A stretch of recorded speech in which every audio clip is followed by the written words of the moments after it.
तो माली के प्यारे बच्चों, आद काल से ऐसे ऐसे खजाने भगवान ने हमारे लिए दिए हुए हैं जिससे हम बेहद अनजान हैं। धर्मों में, खास करके पाक पवित्र वेदों में पुरातन समय से बड़ा कुछ हमारे लिए दिया हुआ है। पीछे हमने चर्चा करी आप लोगों को कि अभी तक साइंटिस्ट लगे हुए हैं कि डीएनए को कैसे ठीक किया जाए, और अभी तक पहुंच नहीं पाए हैं। छोटी छोटी सफलताएं उनके हाथों में लग रही हैं। जैसे कुछ एक ऐसी चीजें आ गई हैं जो लगता है कि बिल्कुल नया है सब कुछ। बैक्टीरिया, वायरस की पहचान हो गई है जो 12,000 साल पहले हमारे पवित्र वेदों में दर्ज है। महाभारत काल में, रामायण काल में ऐसी ऐसी जड़ी बूटियों का जिक्र है। हालांकि पूर्णतः जिक्र नहीं है, हो सकता है कुछ लोग ऐसे आए जिन्होंने हमारे पुरातन ग्रंथों को मिटाने की कोशिश की, पर फिर भी उनमें यह लिखा हुआ जरूर मिलता है। ऐसे ऐसे लेप आते हैं, जैसे आपको जिक्र किया महाभारत का कि स्नेह लेप कह लो, शाम को लगाया और सुबह जख्म खत्म होता था। हड्डी टूटी, दिन में दी और अगले दिन हड्डी जुड़ी मिलती थी। ये मजाक लगता है? जी नहीं, 100% सच है। ऐसा था, हमने मेडिटेशन के द्वारा ये अनुभव किया है और हम कभी झूठ नहीं बोलते, ये आप तो सब जानते हैं। ये हकीकत है, ये सच है, ऐसा था और आज भी हो सकता है। कोई रिसर्च करता चाहिए, किसका दिमाग इधर लगना चाहिए। दिमाग लगा है विनाश की तरफ। एटम कैसे बनाए, हाइड्रोजन, अणु, परमाणु, पता नहीं क्या क्या, वायरस तक बना दिए गए हैं खात्मे के लिए। काश कोई जीवाणु बना दिया जाता बीमारी के खात्मे के लिए। जो पवित्र वेदों में दर्ज है कि अगर हमारे डीएनए में वो जीवाणु जो कि मुंह से लिए जा सकते हैं, एक जगह जिक्र मिलता है, तो उससे दिमाग को शक्ति मिल सकती है। सीधे दिमाग को शक्ति आप दे दो जितनी मर्जी, दिमाग से आप अपने शरीर को ठीक नहीं कर सकते। पर डीएनए में अगर वो शक्ति चली जाए, डीएनए के वो सेल्स जो भी आप मानते हैं आज की भाषा में, अगर वो शक्ति चली जाए तो ये दिमाग को ही ठीक नहीं करेगा, पूरे शरीर को ठीक करके रख देगा। ये धर्मों में लिखा है, आयुर्वेदा में लिखा है। पढ़ने का नजरिया होना चाहिए, क्योंकि हम विज्ञान के स्टूडेंट रहे, नॉन मेडिकल के स्टूडेंट रहे, तो गुरुजी ने उसी भाषा में सिखाया कि उसी भाषा में पढ़ो, उसी नजरिए से पढ़ो धर्मों को। तो धर्म महाविज्ञान है, बहुत कुछ छुपा है उसमें। आज अच्छे पढ़े लिखे डॉक्टर, साइंटिस्ट ये तो मानते हैं कि अगर डीएनए ही ठीक कर दिया जाएगा तो फुल बॉडी ऑटोमेटिकली ठीक हो जाएगी। पर डीएनए ठीक होगा कैसे? पुरातन समय में ये विधियां थी। पुरातन समय में सब कुछ छुपा हुआ है। ऐसी ऐसी जड़ी बूटियां, ऐसे ऐसे भेद भरी चीजें थी जिनसे पूरे शरीर को ठीक कर दिया जाता था। आप दिलो दिमाग से हार गए। रामायण में एक जगह जिक्र मिलता है कि जब देखा कि रावण के बच्चे तो एक जैसे ही हैं और वो मरने का नाम ही नहीं ले रहे, तब पता चला वहां पढ़ने से कि वो सारे के सारे क्लोन हैं, जो कि मर तो जाते थे पर दूसरे जो आते थे वो हूबहू उन जैसे थे। तो इसलिए हनुमान जी ने और शायद सुग्रीव ने, अंगद ने श्री राम जी के सामने कहा कि जी आप युद्ध नहीं जीत सकते। राम जी मुस्कुराए, क्यों? कहते जी इनके बच्चों को मारते हैं, अगले दिन जिंदा होके आ जाते हैं। तो राम जी मुस्कुरा दिए, कहने लगे जी आप हंस रहे हो, हमसे ये काबू नहीं आ रहे। कहते रहे नहीं भाई, तूने जो मार दिए वो तो मर गए, ये जिंदा नहीं हो रहे, सारे एक जैसे हैं। छोटी सी बात है, लेकिन हमने उस पर रिसर्च किया तो पता चला कि रावण का एक वैद्य था, तो उनके मदद से रावण ने अपने 3 या 5 बेटे जो उनके खुद के रियल बच्चे थे, उनके सेल लेके समुद्र की तलहटी में उनको पैदा किया था और 1 लाख बच्चा पैदा कर दिया था। तो वो सफल क्लोन ज्ञाता था, वो सफल क्लोन।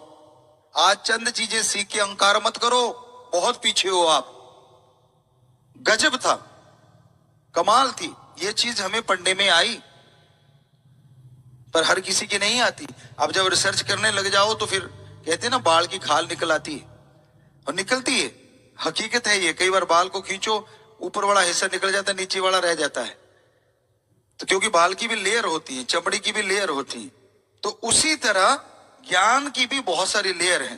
कौन किस लेयर तक पहुंचता है, ये अपनी अपनी एक शक्ति कह लो, जो मर्जी कह लो, कि ऐसी ऐसी ताकत आदमी के अंदर होती है कि वो एक जगह तक जाके रुक जाता है, स्टेमिना उसका इतना ही होता है।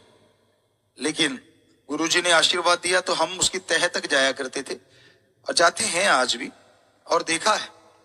तो आज जरूरत है, बेहद जरूरत है, कोई उस डीएनए को फिर से ठीक कर दे। तभी ये नशे रूपी दानव का खात्मा होगा, तभी बीमारियों का खात्मा होगा। लेकिन हमें लॉस एंजलिस से एक सज्जन मिले थे मुंबई में। वो कहने लगे गुरुजी कि वहां पे एक साइंटिस्ट ने डीएनए के इलाज की तरफ 70% कामयाबी हासिल या 90% कामयाबी हासिल कर ली थी, लेकिन जब पता चला कि वो ये अपना शोध दुनिया के सामने लाएगा तो उसको दबा दिया गया हर तरीके से, धन से, जोर से, प्रभाव से। कि क्यों दबा दिया गया? उसकी वजह थी कि अगर कोई डीएनए ही ठीक करने लग जाएगा तो बेचारे बहुत सारे डॉक्टर बेरोजगार हो जाएंगे, बहुत सारी दवाइयों की फैक्ट्रियां बंद हो जाएंगी, अब पूरी दुनिया में एक नई क्रांति नहीं आ जाएगी अगर सिर्फ डीएनए का सुपर स्पेशलिस्ट आ गया तो। अब डीएनए ठीक हुआ, डॉक्टर जानते हैं, ऑटोमेटिकली बाकी सारी चीज ठीक हो जाएगी। तो ये धर्मों में दिया हुआ है, हकीकत है, वास्तविकता है। तो धर्म महाविज्ञानम इसलिए कहते हैं। अभी पीछे एक डॉक्टर साहब ने हमें बताया कि 1600 कुछ में शायद बैक्टीरिया और 1850 या 60 में वायरस की खोज हुई, जबकि 12,000 साल पहले हमारे पवित्र वेदों में लिखा हुआ है कि ऐसे कीटाणु होते हैं जो सूक्ष्म होते हैं और अति सूक्ष्म होते हैं, जो शरीर में बीमारियां पैदा करते हैं, जख्मों को खराब करते हैं और भरने नहीं देते। पर उनके साथ ये भी था कि ऐसे जीवाणु डोज में दिए जाते हैं जिनसे वो बैक्टीरिया वायरस मर जाते हैं और जीवाणु हावी हो जाते हैं और शरीर पुनः जीवित हो जाता है, यानी शरीर में पुनः ताकत आ जाती है। तो अब आप बता दीजिए, साइंस बेचारी 1600 कुछ में बता रही है और वो 12,000 साल पहले बता रहे हैं, पर उधर तो कोई रिसर्च करने को तैयार ही नहीं। और जो कोई रिसर्च कर रहा है उसका मूल्य नहीं पड़ता, उसको कह देते हैं तेरी बड़ी ये रिसर्च है, कुछ भी नहीं है। लगता है लोगों को कि यार ये तो ऐसे ही मजाकिया है। अरे नहीं भाई, किसी ने अगर ऐसी रिसर्च कर रखी है तो शाबाश, और हम जरूर चाहेंगे ऐसा इंसान और आगे बढ़े। कोई सुन रहा हो यूट्यूब पे, यहाँ बैठे हो, बाहर बैठे हो, हम जरूर चाहेंगे, राम जी से आपके लिए प्रार्थना भी करेंगे और हर तरीके से जितनी कर सकते हैं हमारे सेवादार आपकी मदद भी करेंगे, ताकि अपना रिसर्च मुकम्मल करो और डीएनए तक पहुंचो। उस डीएनए तक पहुंचोगे, पूरे समाज का ही नहीं पूरे वर्ल्ड का भला होगा, क्योंकि सबसे जरूरी है जो दिमाग को चलाता है, पूरी बॉडी को चलाता है, बॉडी की रिपेयर कर सकता है, वो डीएनए। दूसरी बात, हमारे धर्मों में बोला स्वस्थ विचारों के साथ सोने जाओ। क्यों? इससे क्या फर्क पड़ने वाला भाई? आप लड़ झगड़ के जाओगे, गलत कर्म करते हुए जाओगे, दिमाग में द्वेष, निंदा, चुगली, दूसरों की बुराई लेके जाओगे तो क्या फर्क पड़ता है? नींद आ गई तो आ गई? जी नहीं, बहुत बड़ा अंतर है। हमारे धर्मों में साफ लिखा है, पवित्र वेदों में, कि अगर सोने से पहले आपका मूड, आज की भाषा में बोल देते हैं, आपका मूड बड़ा बढ़िया है, आप खुश मिजाज हैं, शांति से सोते हैं, पीस ऑफ माइंड लेके सोते हैं, खुश मिजाज में सोते हैं, तो आपके डीएनए जो आपकी बॉडी को रिपेयर करता है वो 4 गुना ज्यादा करेगा और जल्दी करेगा, बॉडी को सपोर्ट करेगा वो। ये हम साइंस की बात नहीं कर रहे, ये वेदों की बात कर रहे हैं। साइंटिस्ट सोचेंगे हमारी बात चुराई है, जी नहीं, आपकी नहीं चुराई, आपने चाहे चुरा ली हो धर्म की बात, क्योंकि वो 12,000 साल पुराना है, साइंस बेचारी कल बनी है।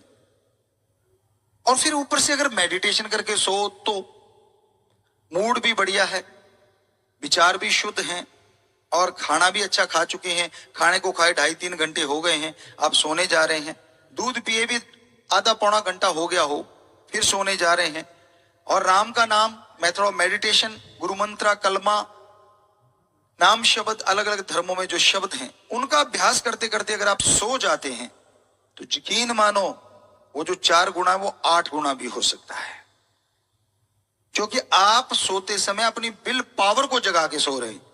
सिर्फ अब चेतन मन नहीं है, आपका विल पावर उसके साथ लग के आपकी बॉडी की रिपेयर करने में ज्यादा तेजी से और जबरदस्त तरीके से मदद करेगा। हमारे धर्मों में लिखा है कि पत्ते, उस समय पुरातन है, सब्जियां का नाम नहीं आता, पत्ते को उबाल के, पत्तेदार सब्जियां भी उसी में आ गई, जो हरे रंग के पाए जाते हैं, ज्यादातर, सारे पत्ते नहीं, कुछ एक पत्ते अलग तरह के, आज की भाषा में बोले तो पालक है या ऐसी चीजें, उनको लोहे की कढ़ाई में अगर थोड़ा सा और कर लो, उबाल लो, आप उनको खाओगे तो आपके लिए बहुत फायदेमंद होगा, आपका शरीर लड़ने की क्षमता और ज्यादा हासिल कर लेगा। तो अब तो वैज्ञानिक भी कहते हैं कि हाँ, जो पालक है रेड ब्लड सेल को सपोर्ट करता है, और अगर लोहे की कढ़ाई में तो नेचुरली उधर से भी कुछ ना कुछ आयरन आएगा और आप शक्तिशाली होते जाएंगे, लड़ने की शक्तियां और अच्छी होंगी, रेड ब्लड सेल जो टूटते हैं और बनते हैं वो अच्छे बनेंगे, जो नए बनेंगे। तो बताइए धर्मों ने गलत क्या कहा था? भाषा का थोड़ा फर्क पड़ता है। आप कभी नहीं मानते थे, पहले बड़े बड़े साइंटिस्ट नहीं मानते थे, आज से मान लो 50 साल पहले, कि यार ये जो महाभारत में संजय ने दिखाया था आंखों देखा हाल, ये झूठ था। आज तो आप सारे मानते हो ना, ये देख लो पूरा वर्ल्ड जुड़ा हुआ है, सामने सामने पूरी दुनिया जुड़ी हुई है, और इधर से हम बोल रहे हैं, उनको सुन रहा है, वो बोलेंगे थोड़ी देर बाद हमें सुनेगा, तो हो गया ना आंखों देखा हाल। तो क्या आप मानते हो आपके पूर्वज मतलब साइंस की जानकारी नहीं रखते थे? आप ही अकेले जन्मे हो? अरे आपसे पहले साइंस चरम सीमा पे थी हमारे देश में, तभी पूरा वर्ल्ड सीखने आता था इस देश में। आज गुम कर दी है तो आपके ऐसे कर्मों ने जो नहीं करने चाहिए।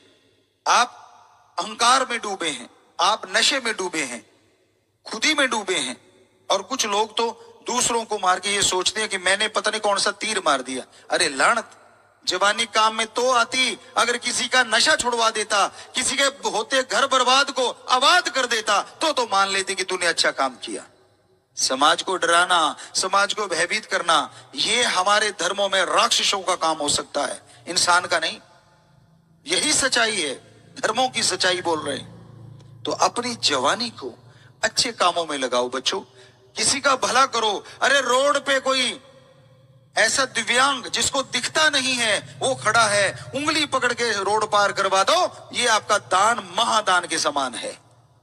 अरे कोई रोड पे तड़पते हुए का इलाज करवा दो, उठा के ले जाओ हॉस्पिटल में, ये अच्छा दान है। ना कि यहाँ पहले महल बने हुए वहां पैसा चढ़ाया, माथा टेका कि मैंने तो दान कर दिया। इसका फल मिले ना मिले हमें नहीं पता, पर उसका फल ना मिले हम आपको गारंटी देते हैं। किसी बीमार का इलाज करवा दो, भूखे को खाना खिला दो, चाहे वो पशु पक्षी परिंदा आदमी क्यों ना हो, जरूर मिलेगा फल। पैसा अगर आपके पास ज्यादा है, बजाय किसी के चढ़ाने के घर में रखो और जरूरतमंद की मदद कर दो। उसी टाइम अगर आपको आत्मिक संतुष्टि ना मिले तो कह देना, जब उसके चेहरे पे एक शांति देखोगे, अरे रोते चेहरे पे जब मुस्कुराहट आ जाएगी, आपकी आत्मा को उसकी दुआ जरूर काम कर जाएगी। जरूर आपके अंदर भी एक असीम शांति का एहसास होगा, एक खुशी महसूस होगी। हमने आजमाया है, हमारे करोड़ों बच्चों ने आजमाया, तो हम इतने दावे से कह रहे हैं कि हाँ ऐसा होता है। तो बताइए हमारे धर्मों में कहां गलत लिखा है? कोई जात मजहब धर्म ने नहीं बनाया, नाम पढ़ते गए, भाषाएं बदलती गई, आदमी सीखने के ललक में नई नई भाषाएं बनाता गया, और उन भाषाओं में ऐसे संत आते गए जिन्होंने रिसर्च करता आते गए, जिन्होंने उस भाषा में कुछ लिख दिया, तो वो उस धर्म का नाम हो गया। लेकिन जात पात कहीं नहीं बनी। कईयों ने कहा गुरुजी पवित्र वेदों में जात बनाई हुई है, ऊंच नीच बनाया हुआ है। जी नहीं, ऐसा कुछ भी नहीं है। हमारे धर्मों में खास करके पाक पवित्र वेदों की बात अगर आप कहते हो कि भाई उन्होंने ऊंच नीच बनाया, जी नहीं। उन्होंने क्या बनाया? वर्ण, वर्ण बनाए। जन्म से किसी की जात नहीं, कर्म से उन्होंने नाम रखा कि जो आदमी मरे पशुओं को खींच के ले जाता है, उनका चमड़ा उतारता है, जुतियां वगैरह बनाता है, तो उसका नाम एक अलग रख दिया गया, वर्ण अलग है। उनमें से कोई दुकानदारी करता है तो उसका नाम एक अलग रख दिया गया। उनमें से अगर कोई योद्धा शूरवीर पैदा होता है तो उसका नाम अलग रख दिया गया। उनमें से अगर कोई ज्ञान रखता है, ज्ञानवान है, समाज को ज्ञान देता, तो उसका नाम एक अलग रख दिया। कोई नहीं बताया कौन बड़ा कोई कौन छोटा, सिर्फ 4 वर्ण। ये नहीं लिखा ये छोटा है ये बड़ा, ऐसा कुछ नहीं। आगे क्या लिखा कि जो पशुओं का चमड़ा उतारता है, उनकी जुतियां बनाता, अगर वो ज्ञान सीख के ज्ञान बताने लग गया समाज को, तो वो उस दर्जे में आ जाएगा जो ज्ञानवान का दर्जा है। और ज्ञानवान अगर चमड़ा उतारने लग गया तो उस दर्जे में आ जाएगा जो चमड़ा उतारने वाले का नाम रखा था, वर्ण रखा था। तो बताइए कैसे हो गया? दूसरी बात, जन्म लेते ही बच्चों को, सभी धर्म जात पात के बच्चों को एक जगह लिटा दो, हम चैलेंज करते हैं, कोई भी बुद्धिजीवी देख के बता देगा कौन सा बच्चा किस धर्म का है?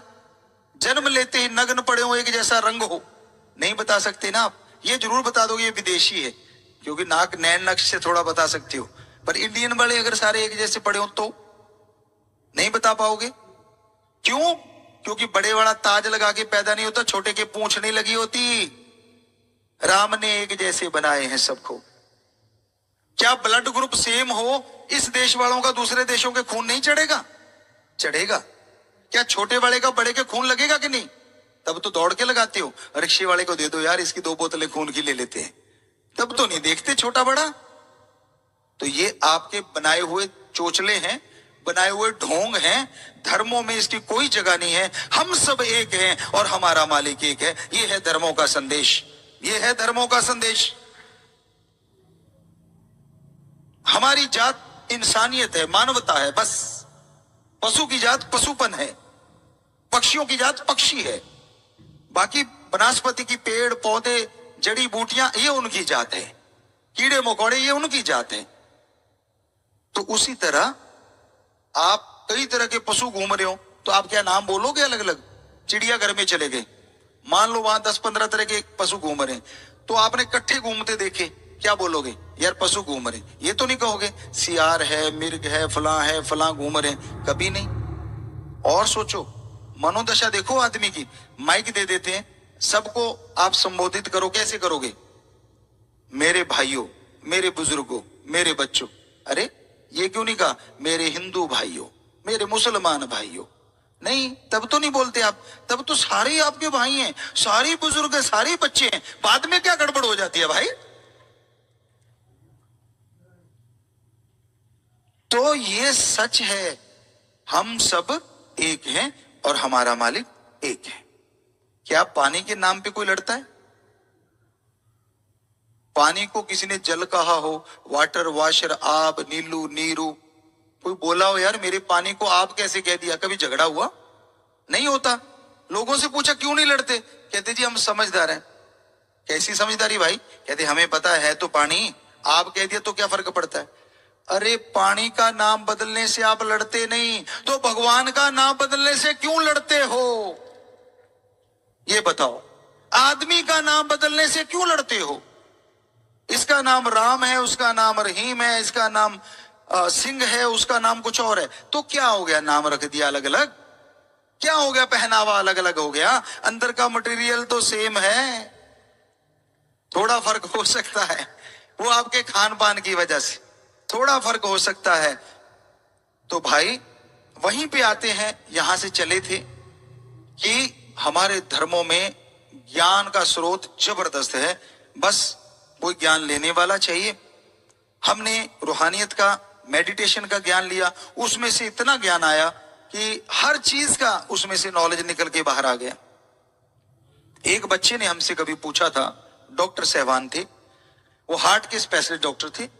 उन्होंने एक बार हमसे पूछा था, आए, बड़ा आया करते थे वो सज्जन, तो आके कहने लगे गुरुजी मैं हार्ट पे शोध कर रहा हूं, या अपना कोई पत्थर निकाल रहा हूं, या अपनी कोई किताब, या जो भी वो बोलते हैं अपनी भाषा में, मुझे बस एक बात बता दो कि हार्ट में जो ब्लड जाता है वो सीधा जाता है या वो सर्कल के मोशन में जाता है जैसे बुलेट जाता है। हमने कहा बेटा हम नॉन मेडिकल के स्टूडेंट जरूर हैं, लेकिन इतना ज्यादा नहीं पढ़े जितने आप डॉक्टर पढ़ के खड़े हुए हो, हमें क्या पता। कहता नहीं गुरुजी, डॉक्टरी हिसाब से नहीं, आप गुरु हो, संत हो, आपने पवित्र वेदों की इतनी चर्चा करते हो विज्ञान के नजरिए से, मुझे जरूर बताओ ब्लड कैसे जाता है। हमने कहा लाइक ए बुलेट, सीधा नहीं जा सकता इतनी बॉडी में। तो उसने वही कागज सबमिट किए और आज से यूएसए में वो नंबर रखता है अपने आप में, उसका वो सबमिट किया गया, उसका वो माना गया कि हाँ लाइक ए बुलेट जाता है। क्योंकि हमने एक अंदर से ख्याल आया, सीधा फ्लो नहीं, प्रेशर से हार्ट देता होगा तभी हर बारीक नाड़ी तक जल्दी से जल्दी ब्लड पहुंच जाता है।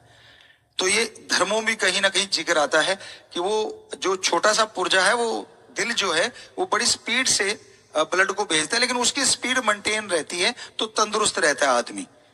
तो ये भी कमाल है, उसमें भी ये शिक्षा दी गई कि उसकी स्पीड कम ज्यादा होने में गड़बड़ी है, उसका धड़कने में आराम आ जाए बीच में। वो तो डॉक्टर साहबान जानेंगे कि धर्मों में ये सही लिखा है या गलत, क्योंकि अब तो रिसर्च चल पड़ी होंगी बहुत सारी रिसर्च कि जब श्वास धड़कता है, बंद होता है और खुलता है, उसके बीच में वो टाइमिंग लेता है, उसमें भी अगर वो आराम ज्यादा कम करने लग जाए तो भी गड़बड़ी पैदा हो सकती है। ये धर्मों में तक लिखा हुआ है। और बताइए आप कहां तक पहुंचेंगे, इतनी बारीकी पे लिखा हुआ है। तो हमारा कहना यही है कि अगर हम धर्मों को ढंग से पढ़ें, उनमें इतना ज्ञान है, हमारे सारे धर्मों में, सारे ही धर्मों में। पवित्र वेदों का नाम इसलिए लेते हैं हम क्योंकि वो सबसे पहले बने हैं, 12,000 साल पुराने कम से कम मान के चलते हैं। वैसे तो आदिकाल है धर्मानुसार, तब से वेद आए हुए हैं, लेकिन चलो जैसे भी कोई मानता है तो 12,000 साल पुराने, बाकी धर्म बाद में बने, लेकिन उन धर्मों में भी, सभी धर्मों के पाक पवित्र ग्रंथों में जो लिखा है 100% सच था, सच है, सच रहेगा। परमपिता शास्त्राम जी महाराज आम फरमाया करते सत्संगों में कि इस कलयुग में जो मालिक का नाम लेके भक्ति इबादत करके इस संसार सागर से ओढ़ निभा के चले जाते हैं, तो उस मार्ग में जो भी देव फरिश्ते हैं वो सब के सब अपने सिंहासनों से खड़े हो जाते हैं और फूलों की बरसात होती है, जय जयकार होती है कि धन्य है ये जीवात्मा जो इस घोर कलयुग में रह के अपने मालिक अल्लाह वाहिगुरु गौड़ खुदा रब का नाम लेके निज धाम सचखंड सतलोक अनामी में वापस जा रही है।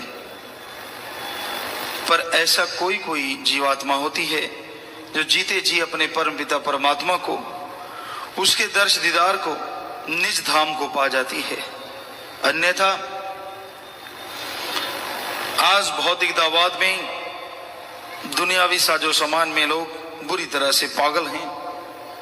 चंद नोटों के टुकड़ों के लिए इंसान का जमीर बिक जाता है, दीन ईमान मजहब बिक जाता है।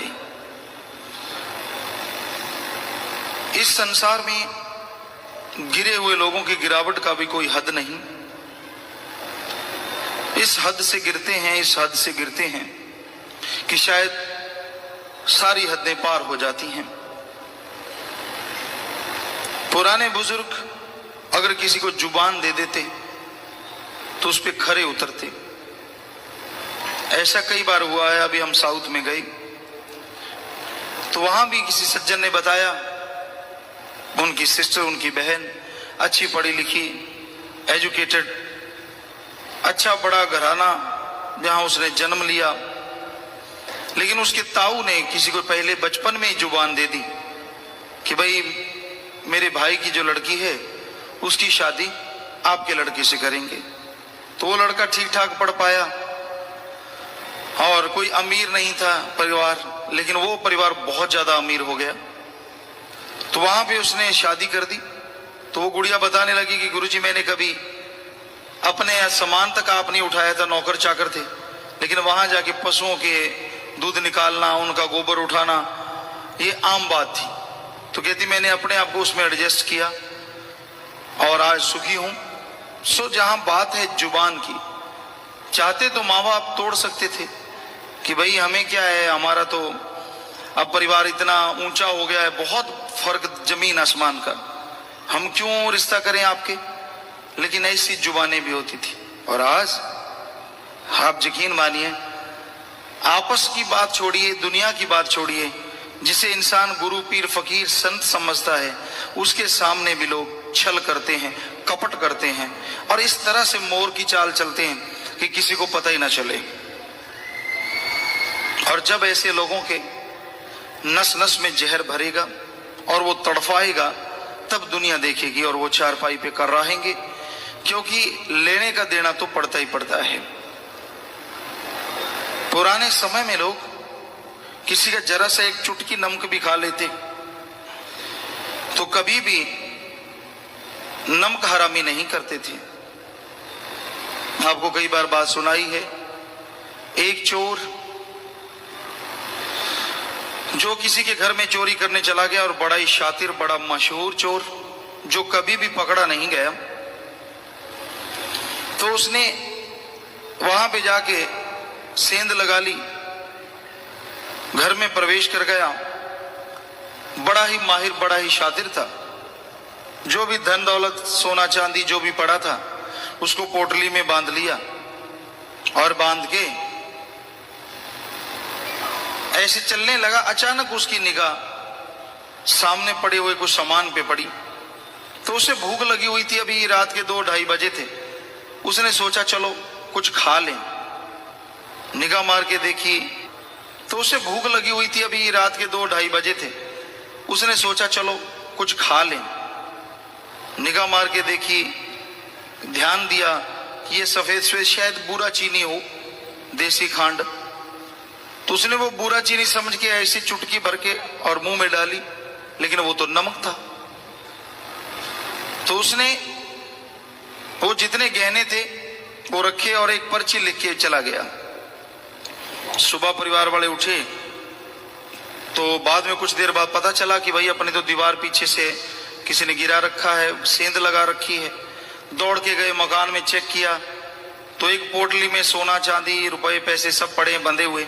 नीचे एक पर्ची पड़ी है। अब उस पर्ची को उठा के पढ़ के देखा तो उस पे लिखा हुआ था, मैं वो शातिर चोर हूं जो किसी के हाथ नहीं आया, लेकिन आज मेरे से एक बात हुई।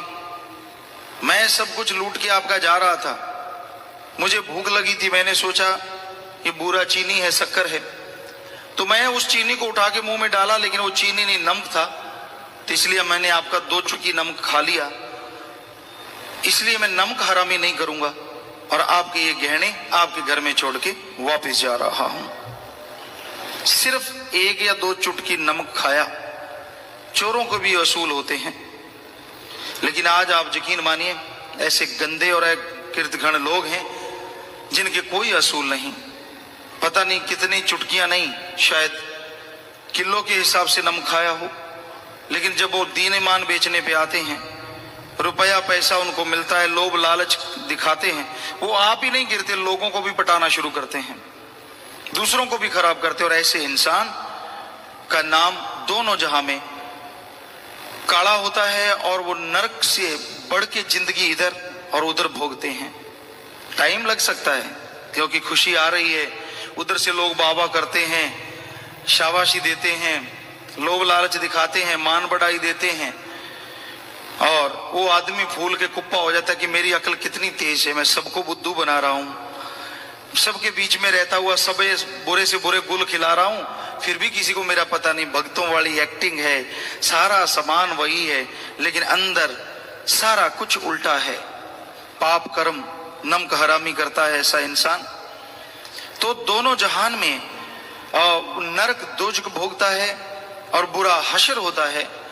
इसलिए इंसान को अल्लाह वाहिगुरु का नाम लेना चाहिए, और यहाँ पे अन्न खाता है, कम से कम उस घर को तो आदमी छोड़ ही देता है। आमतौर पे शायद बागड़ी में कहावत है, जिसकी खावा बाजरी उसकी भरा हाजरी, कि भाई जिसकी बाजरी खाते हैं, बाजरी हुआ करती राजस्थान में ज्यादातर, कि उसकी हाजरी भाई उसका ही हम ही भरेंगे, हम तो उसका ही साथ देंगे। तो आज बाजरी छोड़ पता नहीं मेवे मिठाइयां कितना कुछ खा चुके हैं लोग, लेकिन फिर भी नमक हरामी से भी बढ़ के नमक हराम बनते जाते हैं, क्योंकि ये कलयुग है, भयानक समय। इसलिए आप किसी पे यकीन नहीं कर सकते, लेकिन यकीन करना भी पड़ता है। जैसा वो दिखावा करता है वैसा सामने से आपको करना पड़ता है, क्योंकि आप उसके दिखावे में आ जाते हैं। आप उसके हाथ जोड़ने के तरीके में, उसके चलने के अंदाज में, वाह क्या भक्तों वाली चाल है। तो भाई ऐसे बगले भक्तों से सावधान रहें। समाज में बहुत हैं जिनका काम ही बुराई करना है, बदनाम करना है, गलत काम करना है। तो ऐसे लोगों से बचा जा सकता है अगर राम का नाम जपें, भक्ति इबादत करें, वरना वो आपके अंदर रह के, आपके पास रह के आपका बुरा करते रहेंगे और अपने आप को बड़े तरीके से बताएंगे, नहीं मैं तो वफादार, मेरा बाप वफादार, मेरा दादा वफादार, और वो सोचते हैं कि मैं फलां पीर फकीर का वफादार। अरे गुरुगद्दी चलती है तो उससे गुरु ही देके जाता है, कोई आदमी आदमी को गुरुगद्दी नहीं देता। और हर जगह उस मुर्शिद कामिल के वचन होते हैं कि भाई मैं ये संगत की संभाल के लिए फलां की ड्यूटी लगाता हूं और वो मेरी जगह मेरा सबरू बनेगा। तो ये आदकाल से चला आ रहा है, लेकिन फिर भी ऐसे लोग निकल जाते हैं जो बुरा करते हैं, बुरा सोचते हैं, और वो सोचते हैं हम तो वफादार हैं। किसके? मन के, काल के और मनमते लोगों के। तो भाई ऐसे लोगों से बच के रहिए, वो आपको गुमराह करते हैं, बात बात पे भरमाते हैं, आपका साथ, आपको प्यार मोहब्बत करेंगे और आप खुश होकर उनको दौलत दे देंगे, पैसा दे देंगे कि शायद इससे मुझे कई गुना ब्याज मिलेगा, इससे फायदा होगा, और वो मूल देने से भी मुकर जाते हैं और आपके विश्वास को, आपकी आस्था को ठेस पहुंचती है कि यार ये तो अच्छा भक्त लग रहा था, ये तो यार दोस्त था, मित्र था। तो क्योंकि माया प्यार को काटने वाली कैंची है, जब पैसे का मामला आता है तो भाई भाई का दुश्मन हो जाता है, बाकी रिश्तों की तो बात छोड़िए। तो इसलिए आप समाज में रहते हुए प्यार सबसे करो, निस्वार्थ, बेगर्ज, लेकिन हद से ज्यादा अंधविश्वास मत करो। अपना जो लिखत है, अपना जो कानून है, उसके अनुसार चलो ताकि आप धोखा ना खाएं। कोई भी हो सकता है आपको भरमा दे, कोई भी आपको भटका दे, कोई भी लालच दे दे और अब भटक जाएं और मालिक से दूर हो जाएं। तो इसलिए यह जरूरी है, बहुत ही जरूरी है कि आप मालिक की भक्ति करते हुए सुचेत भी रहें। रहना मस्त होना होशियार चाहिए। गुरु मुर्शिद कामिल शास्त्राम जी महाराज फरमाते कि कलयुग में भाई भयानक समय है, राम का नाम जपो, राम नाम में मस्त रहो, लेकिन दुनियावी तरफ से थोड़ा होशियार भी रहो। कोई आपको लूट के ना ले जाए, कोई नमक हरामी ना कर दे, क्योंकि कोई भी आपके साथ रह के आपका बुरा कर सकता है। ये कलयुग है, भयानक बुरा समय है। आप किसी पे विश्वास नहीं कर सकते सिवाय अल्लाह वाहिगुरु राम गुरु परमात्मा के। वही एक ऐसा है जो आपका सच्चा मददगार है। बाकी पता नहीं किसको किस बात की अंदर से ख्याल आ जाए, अपने मन मते ही बना ले बात और मन उसका हावी हो जाए और वो इखलाक से गिर जाए, कोई भरोसा नहीं। ये कलयुग है, कलयुग। तो भाई इस कलयुग में राम का नाम लो, बुराइयों से बच के रहो, तो मालिक की कृपा दृष्टि के काबिल बनोगे और दया में रहमत से माला माल जरूर हो जाओ। सत्संग, यहां पे राम नाम का संग हो, ओम हरि अल्लाह परमात्मा के नाम की चर्चा हो, उस मालिक से जुड़ना, उस मालिक से मिलना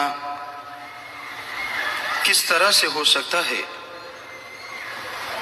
ये सच्चे मुर्शिद कामिल वे परवा मस्ताना जी महाराज, परम पिता शास्त्राम जी महाराज ने बताया कि अगर भगवान को देखना है, ईश्वर को पाना है, तो आप सत्संग कीजिए।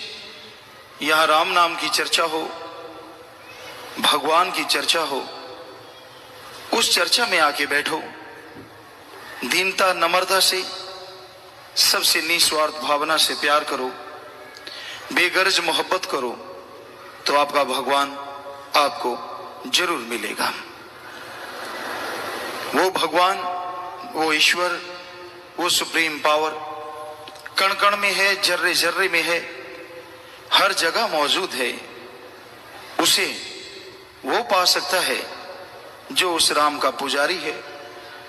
ओम हरि अल्लाह गॉड खुदा रब की जो भक्ति करता है, जो उसकी याद में चलता है, वो उसको एक दिन पा भी जाता है।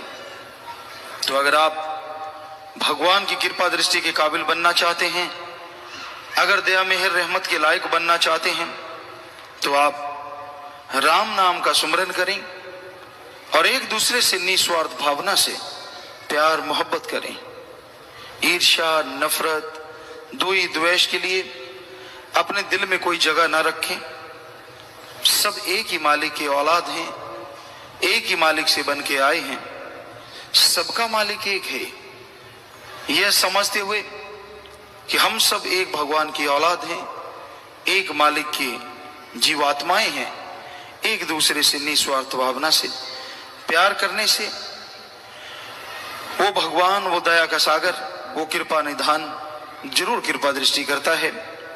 तो इसलिए संत हमेशा यही प्रचार करते हैं, सत्संग सुनो, यह राम नाम की चर्चा हो, भगवान की बात कही जाती हो, वहां पे बैठो और अपने अंदर से खुद ही अहंकार मिटा के आपस में प्यार करो, निस्वार्थ, बेगर्ज, क्योंकि आपस में किया गया बेगर्ज प्यार भगवान से जल्दी मिला देता है। तो प्रेम प्यार करना सच्चे मुर्शिद कामिल ने सिखाया। इस जन्म में यह दो काम करो, एक नाम जपो और प्यार करो। किसी जीव का दिल ना दुखाना कभी, मौत याद रखो, मालिक से डरो। कि सबसे प्यार करो, कभी भी किसी जीव का दिल ना दुखाओ, आपस में प्यार करो और ईश्वर का नाम जपो। ईश्वर का नाम जपता है इंसान तो उसके अंदर प्यार मोहब्बत की भावना पैदा होती है और अंदर की भावना ही इंसान को भगवान से जल्दी मिला देती है। तो आपकी भावना शुद्ध होनी चाहिए, हृदय पवित्र होना चाहिए, तो ईश्वर आपसे दूर नहीं। तो राम नाम जपना और परमार्थ दूसरों की सेवा करना, ये असूल जो अपना लेता है, जो इनको मानने लगता है, वो एक दिन भगवान की कृपा दृष्टि के काबिल बनता है। आदमी के अंदर जो भी गम है, चिंता है, टेंशन है, तकलीफ है, उसको अगर दूर करना है तो राम का नाम जपो। राम नाम का वणज व्यापार ऐसा व्यापार है जिसको करने से आदमी को शांति मिलती है, परमानंद मिलता है। इसलिए जैसे आप दुनिया में बिजनेस व्यापार करते हैं तो उसमें लाभ हानि होती रहती है, पर राम का नाम अगर आप व्यापार करेंगे, राम नाम का व्यापार करेंगे, भगवान की भक्ति का व्यापार करेंगे, तो भक्ति में ऐसी शक्ति है, आपके अवगुण, आपके अंदर के बुरे ख्यालात, आपकी बुरी आदत राम नाम बदल देता है। तो राम नाम से लिप लगा के आदमी आगे बढ़ता चला जाए तो जरूर प्रभु की कृपा होती है, उसकी दया मेहर रहमत के लायक बनता है। तो मालिक का नाम बिना दाम के मिलता है, आदमी को कुछ खर्चा नहीं करना पड़ता, कोई धर्म जात मजहब नहीं छोड़ना, अपने अपने धर्म में रहते हुए, अपने अपने धर्म को मानते हुए आप भगवान का नाम ले सकते हैं, मालिक का नाम ले सकते हैं, क्योंकि मालिक का नाम अंदर की भावना देखता है, शुद्ध विचार देखता है। जिसकी भावना पवित्र हो जाती है भगवान उसे एक दिन जरूर मिल जाता है। तो अपने अंदर की भावना को, अंदर के विचारों को पवित्र रखो। अपने आप अंदर की भावना पवित्र नहीं होती, अपने आप अंदर के जो विचार आदमी के हैं उनको आदमी काबू नहीं कर पाता, पर ओम हरि अल्लाह वाहिगुरु गॉड खुदा रब का नाम ऐसा सहारा है, ऐसी ताकत है जो अंदर के विचारों को साफ कर देता है। विचार आपके काबू में आ जाते हैं और आप राम नाम लेते हुए भगवान के दर्शन कर सकते हैं। भगवान हर जगह है, कोई जगह उसे खाली नहीं, वो कण कण में, जर्रे जर्रे में मौजूद है और जो अपनी आंख उसको देखने के काबिल लायक बना लेता है वो उसे हर जगह नजर आता है।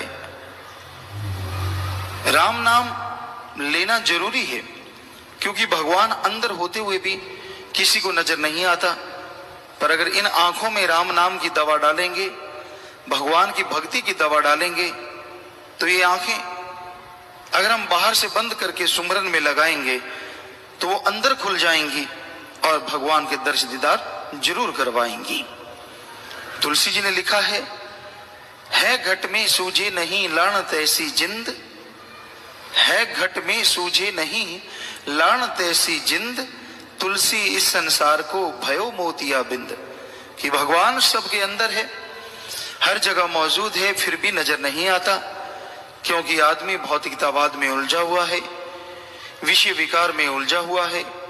अगर वो बाहर से निगाह हटाएगा, बाहर से अपने विचार हटाएगा और कुछ देर के लिए अंदर मालिक परमात्मा की तरफ विचार लगाएगा, तो अंदर की आंखें खुल जाएंगी और वो फिर मालिक को जरूर दिखाती हैं। जिससे मोतियाबिंद हो जाता है तो आंखों के सामने एक पतली सी झिल्ली आ जाती है, एक पर्दा आ जाता है, जिसकी वजह से दिखना बंद हो जाता है। डॉक्टर लोग मोतियाबिंद का ऑपरेशन करते हैं, उस झिल्ली को निकाल देते हैं तो आदमी की नजर फिर से बन जाती है। उसी तरह राम और आत्मा के बीच में भौतिकतावाद की झिल्ली आ गई है।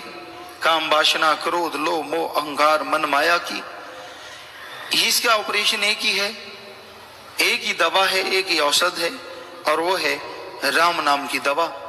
जैसे जैसे आंखों में राम नाम की दवा डालते जाएंगे, भगवान की भक्ति की दवा डालते जाएंगे, तो ये भौतिकतावाद की झिल्ली जो है, पर्दा जो है, ये हटता जाएगा और एक दिन आप भगवान के दर्श दीदार के काबिल जरूर बन जाएंगे। तो अगर प्रभु के दर्शन आप चाहते हैं, दया मेहर उसकी पाना चाहते हैं, तो उसके नाम का सुमरन करो, उसकी बनाई औलाद से निस्वार्थ भावना से प्यार करो, बेगर्ज मोहब्बत करो, तो मालिक आपको दर्शन जरूर देगा और दया में रहमत से माला माल जरूर। इंसान हर समय हर पल